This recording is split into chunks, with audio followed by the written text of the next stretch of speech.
Bonjour, bonsoir, chers internautes, chers abonnés de ma chaîne YouTube.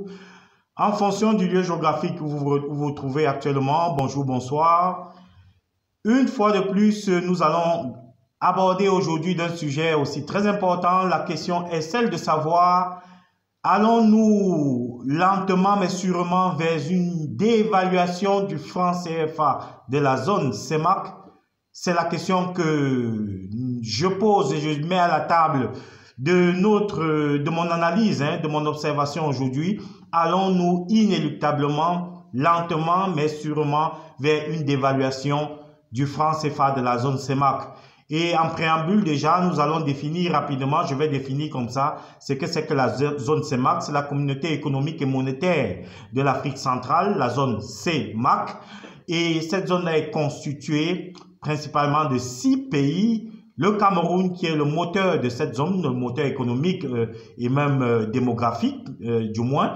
Le Cameroun, la Guinée équatoriale, le Gabon, le Congo, la République centrafricaine et le Tchad. Voilà les 6 pays qui forment la zone CEMAC, comme je l'ai dit, communauté économique et monétaire de l'Afrique centrale. Allons-nous vers une dévaluation prochaine du franc CFA de la zone CEMAC? Je vais essayer comme ça, avec quelques faits, avec des chiffres, d'analyser et de tirer ce que j'appellerais une conclusion partielle de la situation qui prévaut aujourd'hui dans la zone CEMAC. Alors, j'ai comme ça trouvé des données chiffrées sur la page de la Banque africaine de développement et des indicateurs certains qui nous permettent ou alors qui nous permettront aujourd'hui d'observer effectivement la dynamique dans cette zone.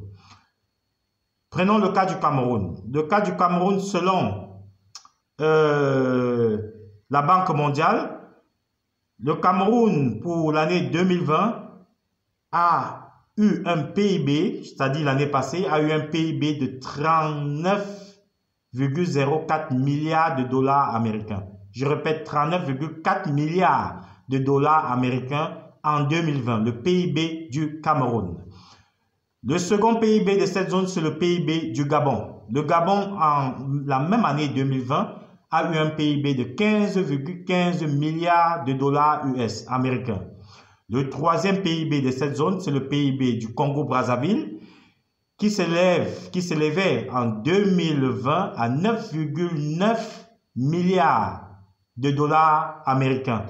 Le quatrième PIB est celui de la Guinée équatoriale, c'est-à-dire le produit intérieur brut équato-guinéen pour l'année 2020, s'élevait à 10,03 milliards de dollars.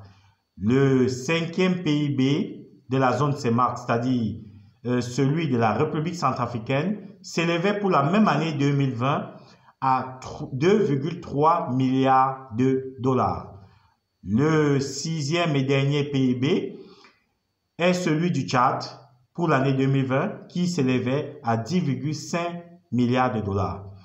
Au vu effectivement de l'apport de chaque pays en termes de produit intérieur brut, nous pouvons tout de suite, de manière chiffrée, déduire que le Cameroun reste la locomotive incontestable du point de vue macroéconomique de la région CEMAC. Et bien sûr, ces informations proviennent premièrement d'une part de la Banque mondiale, du Fonds monétaire international autant pour moi, et d'autre part, vous trouverez les mêmes informations au niveau de la Banque africaine de développement. Alors, observation faite, le Cameroun représente 45% du PIB de la zone CEMAC. 45% pour le Cameroun seul. C'est-à-dire véritablement la locomotive qui doit tracter 5 wagons afin que la zone CEMAC, afin que le train CEMAC ne déraille pas. Parlons de la zone CEMAC. Faisons une observation comme ça de la zone CEMAC. Une observation du point de vue des dynamiques qui s'opèrent dans cette zone-là. Dans la zone CEMAC, nous allons constater que depuis des années, il y a un slogan qui a été mis en avant. Des experts de cette région se sont réunis plus d'une fois afin de rendre effectif la libre circulation des personnes et des biens. Mais malheureusement, aujourd'hui dans cette zone CEMAC, on observe une très faible ou alors un très faible libre-échange des personnes et des biens. Un autre aspect à déplorer dans la zone est le faible niveau d'échange et de commerce interrégional ou intra-régional dans cette zone. Un très faible niveau d'échange des biens, des services intra-régional. Un autre aspect, c'est le faible indice de développement humain de la zone CEMAC en général. Et bien sûr, la prolifération des foyers de troubles sécuritaires dans cette zone CEMAC. Je vais m'appuyer, du moins focaliser ma réflexion suivante sur les zones de troubles insécuritaires, sécuritaires dans cette zone-là. Et je vais comme ça, pour besoin de logique, pour besoin de chiffres et forcément scientifiques, je vais me focaliser sur la locomotive qui tracte à 45% du PIB les wagons ou alors le train. C'est le Cameroun. Je vais comme ça m'appuyer un tout petit peu sur le Cameroun pour comprendre effectivement quel est l'état effectivement social, sécuritaire du Cameroun et économique bien sûr du Cameroun, afin de comprendre effectivement si nous sommes en train réellement d'aller vers une dévaluation prochaine et très prochaine même du franc CFA, zone CEMAC. Parlons du Cameroun. Le Cameroun, depuis 2016, connaît dans sa région du nord-ouest et du sud-ouest sur l'aspect sécuritaire une guerre au niveau du NOZO, ainsi abrégé, nord-ouest, sud-ouest. Depuis 2016, donc aujourd'hui bientôt 5 ans, la région du nord-ouest et du sud-ouest Cameroun, les régions du nord-ouest et du sud-ouest subissent une insécurité criarde, une insécurité permanente et une insécurité toujours grandissante, croissante. Le bilan que nous pouvons tirer, du moins d'après les recherches que j'ai pu faire, il y a plusieurs milliers de morts depuis le début de cette guerre dans la zone du NOZO, des civils comme des militaires. Le nord-ouest et le sud-ouest ont été déclarés zones économiquement sinistrées par le gouvernement de la République du Cameroun. Et bien sûr, dans cette région a été détruit la plus grande raffinerie d'hydrocarbures, la Sonara, qui a été détruite dans cette zone, totalement détruite. Donc voilà en fait, sur l'aspect sécuritaire dans la zone du NOZO, nord-ouest-sud-ouest, ce qui se passe. Nous avons d'énormes dégâts en vie humaine et bien sûr en biens et services, en matériel. Nous allons aller plus à l'extrême nord du Cameroun. Sur le plan sécuritaire, nous avons à l'extrême nord Boko Haram. Les attaques de Boko Haram au Cameroun représentent ce que j'appellerais une vulnérabilité exogène. Et bien sûr, la guerre dans le NOZO représente ce que j'appellerais une vulnérabilité endogène. Alors, les attaques de Boko Haram au Cameroun, d'après les sources et les données disponibles un tout petit peu partout, ont commencé en mars 2014. Donc aujourd'hui, quasiment 6 ans, un peu plus de 6 ans. En mars 2014, le Cameroun subissait les premières attaques meurtrières de Boko Haram. Le bilan depuis lors est de plusieurs centaines de morts, bref, milliers de morts. L'extrême nord a été, bien avant la zone du NOZO, c'est-à-dire nord-ouest-sud-ouest, déclarée par le gouvernement camerounais comme zone économiquement sinistrée. Ça vaut ce que ça vaut en termes de signification. C'est-à-dire une zone qui économiquement n'est plus capable de produire pour booster, afin de booster réellement l'économie du Cameroun. Et nous allons quitter l'extrême nord du Cameroun pour aller à l'est du Cameroun. Et à l'est du Cameroun, sur le plan sécuritaire toujours, nous avons les rebelles centrafricains qui sévissent régulièrement à travers des attaques transfrontalières au niveau du Cameroun et se replient, causant ainsi d'énormes dégâts humains et aussi matériels au Cameroun.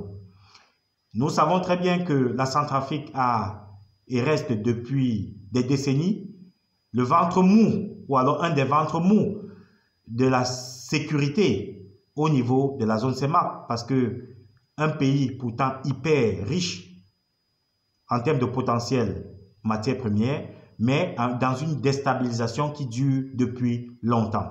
Un pays sécuritairement, politiquement très instable. Donc, d'où effectivement la propension de plusieurs rebelles dans cette zone-là de l'Est Cameroun à proliférer des incursions transfrontalières vers le Cameroun et de causer d'énormes dégâts humains, matériels et économiques, bien sûr. Donc, voilà que le Cameroun, qui est la locomotive de la zone CEMAC, locomotive économique et démographique de la zone CEMAC, doit faire face à 3 fronts d'insécurité virale au cœur du Cameroun et à ses frontières. Bien entendu, ceci a un coût, ceci a des conséquences. Alors, nous allons parler des conséquences socio-économiques qui découlent effectivement de ce préalable-là que je viens d'évoquer pour le Cameroun, parce qu'elle est la locomotive, bien entendu. Selon les statistiques de la Banque africaine de développement, nommée BAD, la Chine, à elle seule, détient 61,3% de la dette bilatérale du Cameroun. 61,3% de la dette bilatérale du Cameroun est détenue par la Chine seule. Vous pouvez imaginer ce que ça signifie. Quand nous parlons de bilatéral, on parle de rapport ou de relation d'État à État. Ça dit, si un pays comme la Chine seul détient 61,3%, je vais dire, de la dette bilatérale du Cameroun, c'est assez énorme. Et c'est très, très dangereux qu'un État comme la Chine puisse détenir autant, tenir le Cameroun autant en termes de dette bilatérale. Parce que nous n'allons pas occulter le fait que le Cameroun, consécutivement à toutes les crises que nous avons évoquées plus précédemment, est aux abois, je veux dire l'économie camerounaise est aux abois.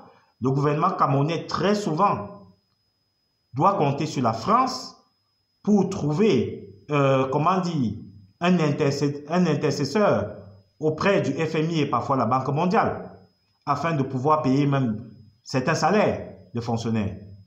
Donc, il y a effectivement cette statistique de la Banque africaine de développement qui fait froid au dos. La Chine détiendrait 61,3% de la dette bilatérale du Cameroun. Et nous connaissons ce que ça signifie quand nous connaissons la haine chinoise à se propager et à tenir dans cette bataille géopolitique et globale contre les États-Unis. La Chine est prête à tout. Et quand elle est quelque part, elle ne lâchera pas. Alors, cette information est bien sûr confirmée sur le site de l'agence Ecofin, donc disponible.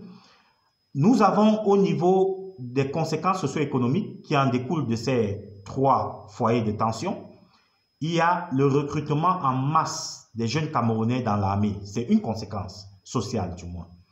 Le gouvernement camerounais aujourd'hui recrute de plus en plus de jeunes Camerounais, appelle les jeunes Camerounais à venir servir le pays sur le front, sur les différents champs de bataille, les fronts de guerre, disons comme ça. Il y a besoin forcément de jeunes pour cela. Donc les recrutements de l'armée se font de plus en plus, parce que logiquement, le pays est en guerre sur plusieurs fronts. Et bien sûr, recrutement signifie masse salariale qu'il faudra bien sûr payer chaque fin de mois, ou alors chaque mois. D'un autre point, il y a l'énorme endettement pour approvisionnement en matériel de guerre, parce que dans la dynamique d'effort de guerre, pour pouvoir faire face aux 3 foyers de guerre que j'ai cités précédemment, le Cameroun a besoin d'équipements militaires, que ce soit des engins roulants, que ce soit le matériel de guerre, c'est-à-dire des armes directes, Le Cameroun a besoin d'argent pour cela. Et le Cameroun, vu que les trois crises, les trois foyers de tension épuisent économiquement le Cameroun n'a pas de ressources nécessaires pour pouvoir s'approvisionner en armes nécessaires. D'où l'endettement qui, de manière effrénée, ne fait que s'accroître. Il y a malheureusement comme conséquence des détournements astronomiques de fonds publics, car selon la CONAC, plusieurs centaines de milliards ont été détournés au Cameroun ces 10 dernières années. Plusieurs centaines de milliards. Nous parlerons même de milliers de milliards de détournements au Cameroun ces 10 dernières années. Nous avons, entre autres détournements, les détournements de plusieurs centaines de milliards dans le cadre des chantiers de la Coupe d'Afrique des Nations que le Cameroun devait abriter en 2019, ce qui n'a pas eu lieu. Donc, le Cameroun, dans le cadre de la construction de toutes les infrastructures dédiées à la Coupe d'Afrique des Nations 2019, a connu des détournements énormes et massifs, des centaines, je dis bien des centaines de milliards de francs CFA. Il y a aussi des prêts financiers à répétition et effrénés auprès de la France et de la Chine, comme conséquence de tous ces trois foyers de tension. Parce que l'économie se porte extrêmement mal. Les jeunes entrepreneurs n'ont malheureusement pas la possibilité d'aller auprès des banques commerciales trouver des crédits. Et quand on sait que dans la zone CEMAC et la zone franc CFA en général, les banques commerciales ne sont pas là pour faire du crédit. Les jeunes entrepreneurs, quelle que soit la qualité effectivement du projet, c'est difficile, très difficile, extrêmement difficile de trouver du crédit bancaire au niveau de la zone CEMAC, franc CFA. Alors, de tout ce que j'ai énuméré jusqu'à présent, il en résulte quand même des questions. Parce qu'on se demande, avec cette dynamique-là, avec tout ce que nous voyons au quotidien, on se pose bien des questions. Qu'ont fait les dirigeants camerounais, première question, qu'ont fait les dirigeants camerounais pendant les périodes de paix pour prévenir ce que nous vivons aujourd'hui? Ça veut dire simplement que, puisque gouverner c'est prévoir et anticiper, ceux qui dirigent le Cameroun depuis bientôt 40 ans n'ont jamais su anticiper sur quoi que ce soit, même dans les moments de paix. Parce que la sagesse dit toujours, une sagesse africaine ou ouest-africaine dit que dans les moments de paix, il faut s'aimer, récolter et garder des provisions pour gérer les moments de guerre. Mais ceux qui dirigent, force est de constater qu'ils ont oublié que cet adage-là de sagesse existait. Pourquoi le régime, deuxième question, pourquoi le régime dictatorial en place ne veut pas résoudre la guerre dans les régions d'expression anglaise du nord-ouest et du sud-ouest du Cameroun? Pourquoi? Il y a eu un semblant de dialogue national. Un semblant, puisque bien sûr, à l'issue de ce dialogue, il n'y a pas eu une concrétisation réelle sur le terrain. Il n'y a pas eu effectivement une concrétisation réelle sur le terrain. Il n'y a pas eu un apaisement sur le terrain. C'est pour cela que nous pouvons dire aujourd'hui, parler aujourd'hui d'un manque de résultats. Alors, donc, ce fut simplement un semblant de dialogue. À quoi serviront tous ces, c'est la troisième question, à quoi serviront tous ces centaines de milliards de francs CFA détournés? Parce que c'est une question que les Camerounais devraient se poser, et de manière sérieuse. Après l'échec de près de 40 ans de gouvernance, échec en termes de paix, en termes de cohésion sociale, en termes économiques, mais tous ces milliers de milliards détournés pendant tout ce temps, à quoi ça va servir? C'est une question primordiale, d'autant plus que nous savons qu'il y a une guerre de succession, il y a une nuit de long couteau comme celle qu'on a connue à l'époque de l'Allemagne hitlérienne et nazie, une nuit de long couteau qui se prépare et qui fera très mal. La dernière question, qui devra rembourser ces dettes que les gouvernants camerounais et le chef de l'État ont accumulées? Qui devra rembourser? Malheureusement, à cette question, Pas besoin d'être un expert en économie pour répondre. C'est le contribuable camerounais. C'est la génération jeune qui aujourd'hui manque de repères, manque d'emploi, qui remboursera cette dette-là. Et si elle n'est pas consciente, elle souffrira 100 fois avec la Chine qui tiendra la manette 100 fois plus que ce qu'elle souffre déjà aujourd'hui. Alors, pour sortir de cette présentation, je comprendrai que les catastrophes ou alors la catastrophe arrive lorsque la vulnérabilité rencontre les aléas. Je répète, la catastrophe arrive lorsque la vulnérabilité rencontre les aléas. Et c'est ce que nous vivons au Cameroun. Les vulnérabilités sont de deux espèces. Endogènes, en l'occurrence la guerre dans le nord-ouest et le sud-ouest. C'est une vulnérabilité qui a été entretenue sciemment par le chef de l'État camerounais qui est aujourd'hui à la tête du Cameroun. Parce que connaissant mieux que quiconque la crise dans la zone d'expression anglaise du Cameroun, la crise historique, il est le seul à même de trouver une solution à cela. Mais depuis bientôt 40 ans, il n'a pas cru bon de travailler effectivement à résoudre ce problème. Donc, il a entretenu sciemment une vulnérabilité interne, la vulnérabilité intérieure. Il y a maintenant des vulnérabilités extérieures, donc exogènes, contrairement à celles endogènes que je viens de citer. Ces vulnérabilités-là sont Boko Haram, dont les aléas, parce que ce n'était pas prévu, contrairement à la crise anglophone qui était déjà connue. Il y a Boko Haram qui est une vulnérabilité exogène. Il y a l'insécurité à la frontière est du Cameroun qui est une vulnérabilité exogène parce que étant aléa, pas prévisible. Donc, d'où la conclusion, partielle du moins, la catastrophe arrive lorsque la vulnérabilité rencontre l'aléa. Et c'est ce que le Cameroun vit aujourd'hui, malheureusement. Et c'est malheureusement ce que le Cameroun vit aujourd'hui. Une catastrophe qui n'est qu'à ses débuts, qui n'est qu'à ses débuts, parce qu'elle ira grandissant. Elle fera très mal si la jeunesse camerounaise ne prend pas conscience que ceux qui dirigent actuellement, et depuis 40 ans bientôt, jouent avec son avenir. Donc, pour conclure de manière aussi partielle, je dirais que au vu de tout ce qui précède en termes de foyer de tension au Cameroun, nul besoin d'être magicien. Moi, je le dis du moins, que si ce n'est pas une autre entourloupe, un autre stratagème de la France, comme d'habitude, pour garder ses comptoirs coloniaux,